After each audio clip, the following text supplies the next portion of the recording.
Good morning. Many thanks for joining us this morning. You're welcome. So the name is Dr. Mrs. Jane Odrowa Eja.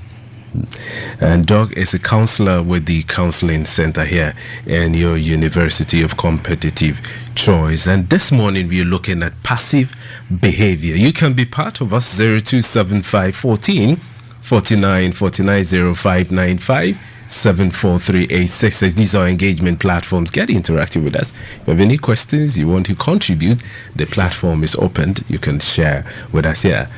ATL FM 100.5. So, Doc, we are looking at passive behavior. I'm sure it is important we lay the foundation well, beginning what behavior is, and then we look at passive behavior so we can move on to some other parts of the conversation. But what is behavior in general? Thank you very much. Let me take this opportunity to greet all my listeners. Once again, good morning. Now, when we talk about behavior, it is something that every individual puts up. Behavior refers to individuals' actions and reactions in response to internal and external stimuli. Now, when I talk about internal and external stimuli, I'm referring to factors that can affect or influence individuals' behavior. It can be internal, it can be external. So when we look at the internal one, we sometimes have something like physiological needs, whereby someone will feel hungry. Now, when you feel hungry, what do? You put up a certain kind of behavior by going to search for food and eat. At times you feel thirsty, you go out and search for water to drink. Then we can also have emotional states. It's also internal stimuli. You can feel sad, happy, or you put up any emotions. Now, when we talk about external one, we can have social interactions. We do interact with other people. So it can also influence your behavior. Basically, that is what I would say about behavior. Now let's get to the reason why we are here. Passive behavior. What exactly are we referring to here? When I talk about passive behavior, it's one of the types of behaviors. In actual fact, we have a whole lot of behaviors, but I've decided to talk about passive behavior in the first place. Later on, maybe we can continue with the rest of the behaviors, because passive behavior is, we would say that it's a type of behavior where an individual tends to express his or her own opinions, needs, or desires indirectly. You see, and it is a type of behavior or individual, they exhibit this type of behavior because they cannot control themselves, they cannot take decisions for themselves, they refrain from standing up for themselves. And most of the time, they allow others to dominate them, make decisions for them. So basically, it's a type of behavior where individuals tend to avoid expressing their ideas, opinions, thoughts directly to other people. Has it got anything to do with confidence? So if I am passive or I don't express myself on a particular issue or anything, does that mean that I don't have confidence, or it could be a defensive mechanism of assault? At times, we have so many things to talk about. For example, not necessarily that you don't have confidence. It may be one of them, but at times too, it is not. It depends on the situation that you want to avoid certain situations, or certain situations are very unpleasant or uncomfortable for you, so you want to avoid it. Could it also happen that because of past experience, one decides that this is something I have seen before, it didn't go well with me, let me just stay away? Yeah, it can be one of them. But when we talk about past experience, then it means we are getting into the causes, because past experience or past trauma that one has gone through can be one of the causes of becoming passive or inactive. But before that, I just want us to look at if somebody is exhibiting passive behavior, what shows that that person is exhibiting passive behavior?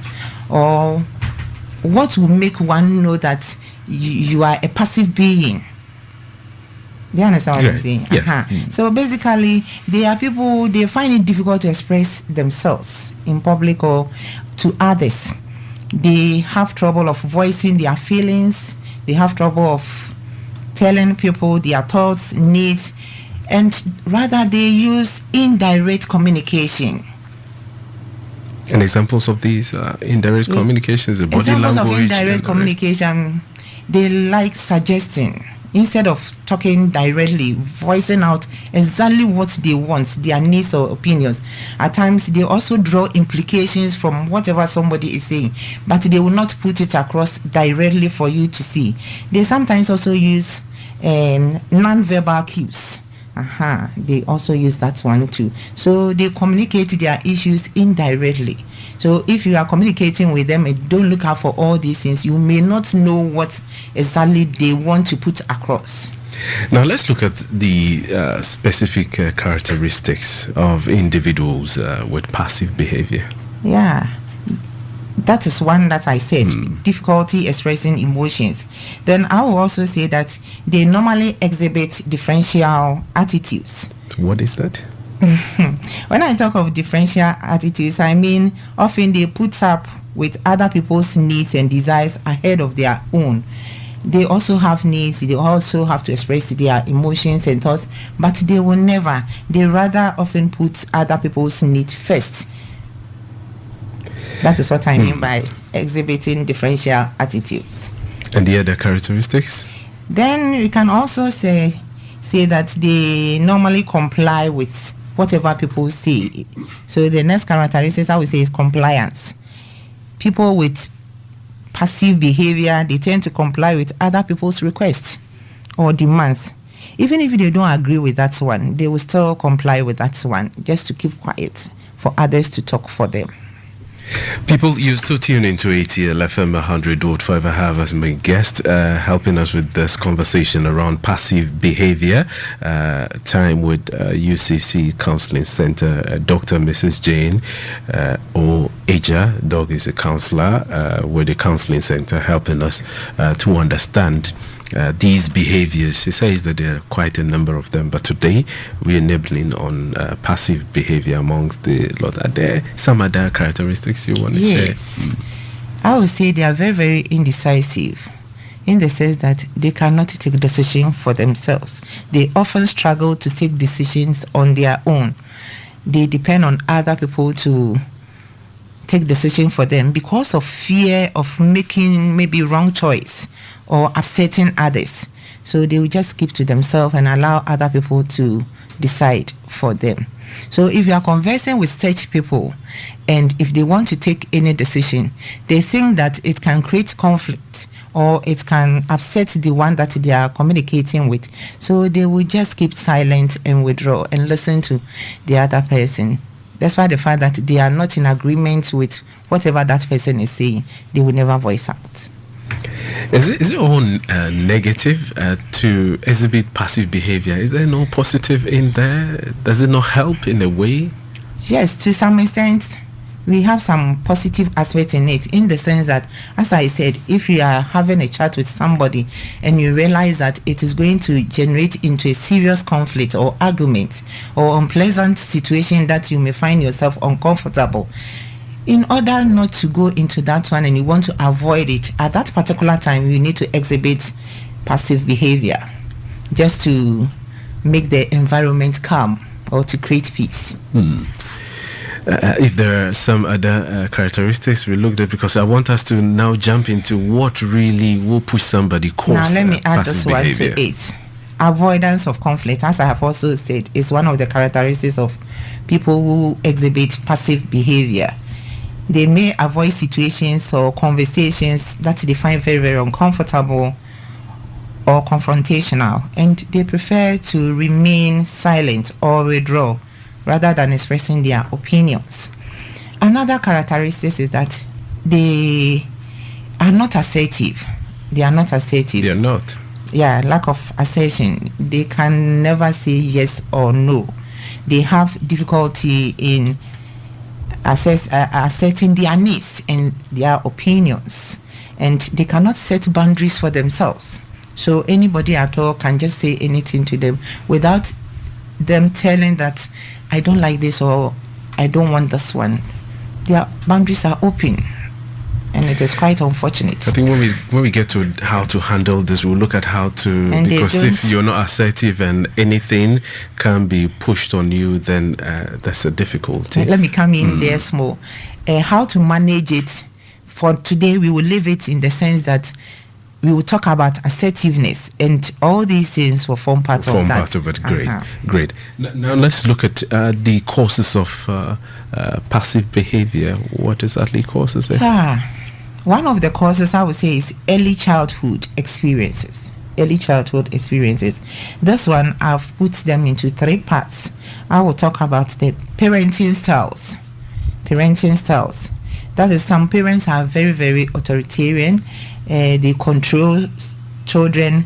They discourage them from expressing their opinions. And when this continues for a very long time, you realize that the child will withdraw, because anytime they want to talk, the parents will shout at them. The parents will not allow them. So they will keep to themselves. Then they will be withdrawn. Then also we have modeling. When children are in the family and they observe that some parents or some caregivers are exhibiting this kind of passive behavior, they can also mimic these patterns, and it becomes part and parcel of them. Then we also have emotional neglect. Children who feel that their needs and feelings are neglected or ignored, they may learn to always suppress that kind of feelings in order to avoid further disappointment. So when you are in a family and you realize that your emotions, your feelings, your needs are neglected and you cannot do anything about it, in order not to cause more disappointment for yourself, you rather withdraw and you suppress that one. Keep things to yourself. Wow, that's interesting. And so, how you're brought up plays a role in your exhibiting this kind of behavior. Yes, it creates a lot of problems for us. So, how parents we bring up our children, we need to be very careful about that one. Other than that, we can create them to develop this kind of passive behaviors, though the child may not be born with this kind of characteristics. We have some who are born with that. For example, we have personal traits. We call them introverts. So naturally, introverted people, they are prone to passive behaviors due to preference for avoiding conflict and minimizing social interaction. So people who are introverted, normally you see them very quiet. They don't involve themselves in social activities. Anything that will create problems for them or create situations that are unpleasant or uncomfortable, they will never involve themselves. Naturally, that is how they are. People, you can join the conversation. You can share your thoughts with us. If you have any questions, my guest is here to address them for you, Dr. Mrs. Jane Eja, counselor with the Counseling Center. She's here to address all, and I'm sure the education is going. And remember, this is the issue segment. As always, is brought to us by Salgin Medical Center. You can locate them opposite Wesley Girls High School inside Kakomdo here in Cape Coast. You can call them as well, 0332 091232, or via their email, salgin@gmail.com. If there are some other causes, Doc? Yes, please. When we were discussing earlier on, you said trauma or past experience. Yes, it's one of the causes for exhibiting passive behavior. Individuals who have gone through past experience that are very uncomfortable or serious trauma can lead to a sense of helplessness and powerlessness. That is, it will reinforce this passive behavior, and they will use it as a coping mechanism, because if somebody has gone through a trauma or something that is dangerous or unpleasant for that individual, they will use it as a coping mechanism to withdraw, not to enter into that situation or that experience again. Then we also have negative self-talk. Internalized negative beliefs and thoughts about yourself, about oneself, can also undermine somebody's confidence. Examples of these thoughts? For example, when you are given a job or something, an activity to perform, and you talk to yourself, I cannot do it. I cannot cope with this. It is difficult for me to do. I don't have the skills to do. Meanwhile, you have it, but you need some push from other people. But if you continue to talk negatively to yourself, then definitely you will exhibit this kind of passive behavior, because you realize that since you have talked to yourself negatively that you cannot involve yourself in whatever is going around you, you cannot do it, you cannot excel into it, then you withdraw. When you withdraw, then it means you're also exhibiting this passive behavior. And some other causes? Yes, we also have cultural norms. Cultural norms? Yes, cultural norms.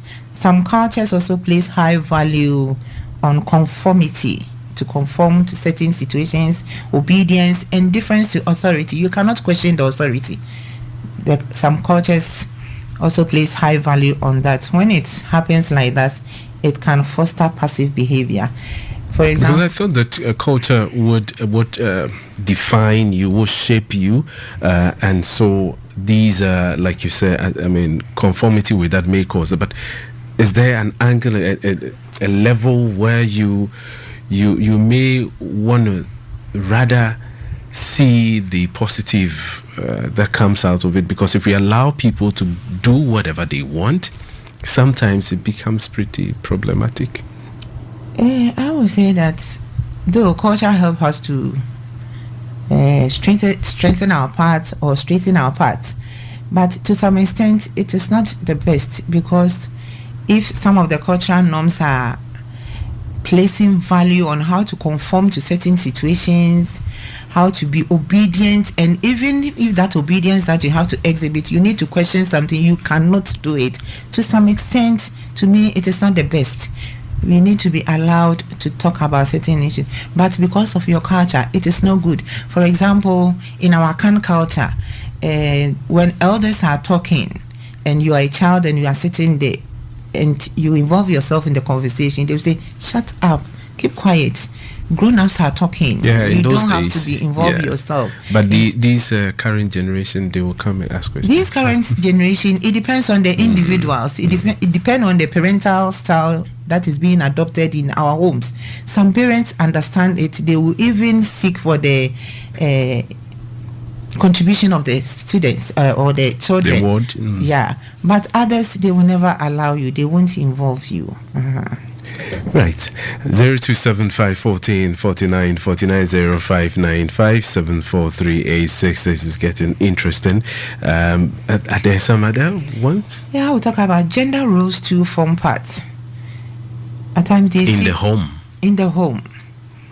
For example, they say women, we need to be submissive. That has a biblical connotation. Yes. It's from the Bible. Yes, it's from the Bible. But how far are we taking that to? You see, we need to be submissive. That doesn't mean that you cannot assert yourself. But we are using it in a wrong way. So the gender role, if a male is there and a female is there, and you are discussing about certain issues or certain things are going on, and a female comes in, you say, no, this one, it is not for a female, it is for a male. You need to humble yourself in that. Meanwhile, a female can do better than the male, you see. So some of the gender roles that are given to us place women or people to exhibit this kind of passive behaviors. And some other ones, maybe before we get into the implications and the effect of passive behavior. Yes, I will also say low self-esteem. Low self-esteem can also generate into passive behavior, in the sense that people with low self-esteem, they may doubt the validity of their own needs, their own opinions, their own thoughts, and this can lead to passive behavior. Now, we've said quite a lot, but the element of passive behavior, has it got implications or effects? If there are, let us learn from you. Yeah. You see, everything that human being we involve ourselves in, it has its own effects. Now, with this one, the passive behavior, if somebody is expressing this kind of behavior, it can lead to resentment and frustration Why am I saying that? Because over time, unexpressed needs and feelings can lead to internalized anger and resentment, because you keep things to yourself. I quite remember I said that at times they want to avoid conflict. They want to avoid failure or something like that, so they withdraw. They keep things to themselves, even though they are not in favor of whatever is going on. They are not in favor or in agreement with whatever is being discussed. They will just not express their emotions. So as time goes on, this can generate into resentment and frustration. Let me just push this through before we get into some other bits of the effects. And are passive behavioral attitudes a form of weakness? If you exhibit that, it doesn't mean you're weak. I would say it is. I will not. Oh, yes or no? Yes and no. I mean, depending on. Yes, to some extent, it makes you weak. I would say it is weak. To some extent, it is not, in the sense that it becomes weak whereby it is consistent. Every activity that you involve yourself, you exhibit this kind of passive behavior. Because I'm thinking, Doc, sorry for cutting you, but I'm thinking about the proverbial dog and cat situation. Dogs are always out there aggressive. The cat is more or less the quiet type, but yes, will move when necessary, will not shout, will not do what the dog would do. But we don't call the cat weak. And so I'm trying to if it becomes too persistent, that is why I'm saying that, because at times we all exhibit passive behavior one way or the other. Because if you cannot be termed as a passive being, but you are confronted with a situation whereby you need to exhibit this passive behavior, you do it. But that doesn't mean that we can term you as a passive being. No.